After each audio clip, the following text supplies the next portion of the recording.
একটা প্রজেক্ট পিসমিল আকারে নেওয়া হচ্ছে, মনে হচ্ছে যে আমাদের এই প্রজেক্টটা তো আছে, কিন্তু এটা হয়তো ধরেন 100 ইউনিট সমস্যার 3 ইউনিটও সমাধান করতে পারে না।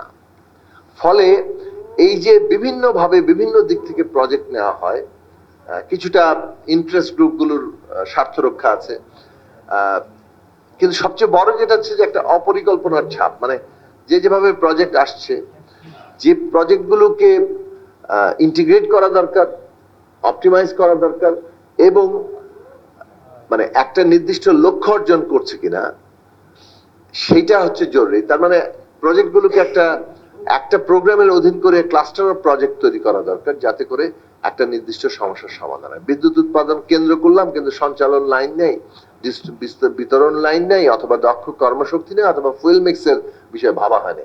এগুলো ভাবা হচ্ছে একটা হওয়ার পর আরেকটা।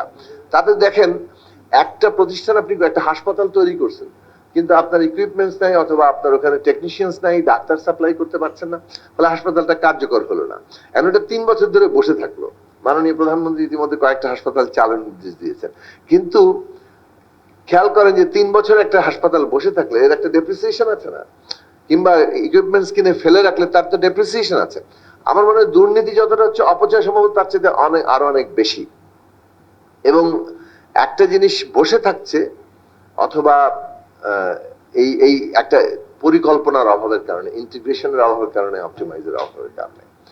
তো দুর্নীতি তো আছে, যেটা আমাদের দূর করতে হবে। অপচয় দূর করা এই মুহূর্তে আমাদের প্রধান একটা লক্ষ্য হওয়া উচিত, এবং সেটা পরিকল্পনা মন্ত্রণালয়ের দিক থেকে সেই চেষ্টাটা আমরা করছি।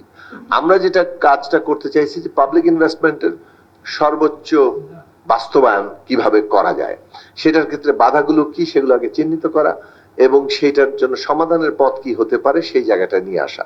ফলে এবং প্রকল্পগুলো এমন ভাবে ইন্টিগ্রেশনের জায়গায় আনা, যেন ঠিক আছে আমাদের শিল্প কলকারখানা করার সমস্যাগুলো কি, সেই সমস্যাগুলো আসলে আমাদের এই বার্ষিক উন্নয়ন কর্মসূচিতে কোনটা আসতে পারে, এবং সেটার ক্ষেত্রে আমরা আসলে রিয়েলি অ্যাড্রেস করছি কিনা, মাঠ থেকে সমাধানটা আনা দরকার।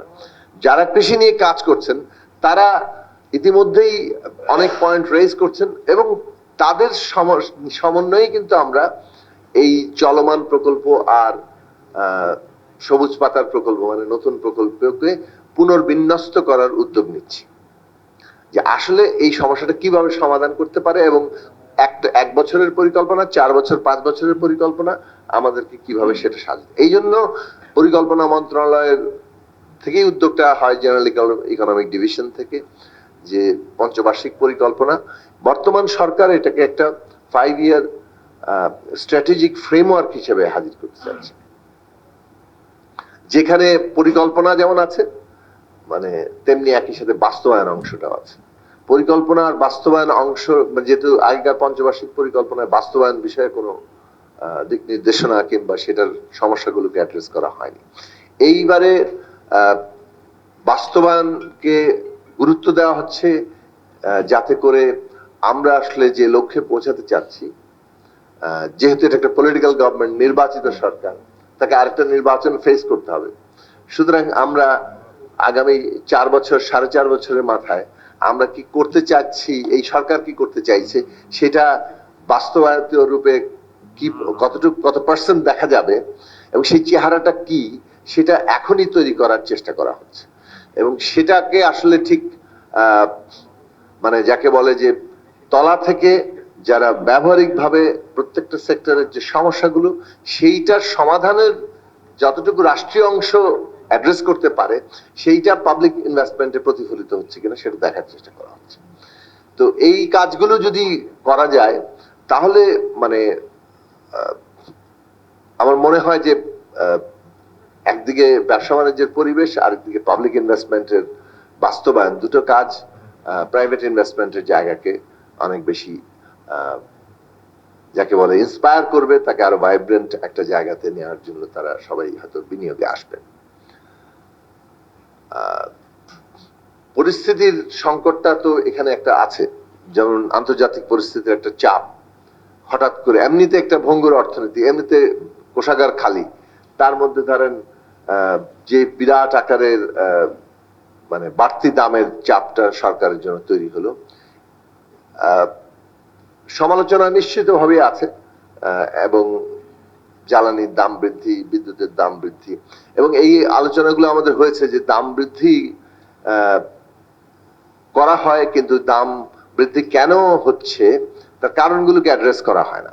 সরকার কিন্তু মানে দাম বৃদ্ধি করেছে, সেটা নিয়ে সমালোচনা আছে, কিন্তু সরকার দাম বৃদ্ধির অন্যান্য যে কারণগুলো আন্তর্জাতিক বাজারের পাশাপাশি অভ্যন্তরীণ যে কারণগুলো, দুর্নীতি, সিস্টেম লস, আমাদের এই যে সমন্বয়হীন মানে বিনিয়োগ, এই সবগুলোর দিকে অ্যাড্রেস করার চেষ্টা করা হচ্ছে এবং সেইগুলোকে সমন্বয় করে জনগণকে সর্বনিম্ন কত মানে চাপের মধ্যে তার উপর চাপ তৈরি হয় কিংবা সর্বোচ্চ কতটা সুবিধা দেওয়া যায়, সেক্ষেত্রে নিম্ন আয়ের মানুষকে প্রধান বিবেচনায় রাখা, তাদের উপরে যাতে চাপ সবচেয়ে কম পড়ে, এই সবগুলো নীতি বাস্তবায়ন করার চেষ্টা করা হচ্ছে। এবং সবচেয়ে বড় ব্যাপার হচ্ছে এই সরকারের একটা গুরুত্বপূর্ণ সিদ্ধান্তের জায়গা।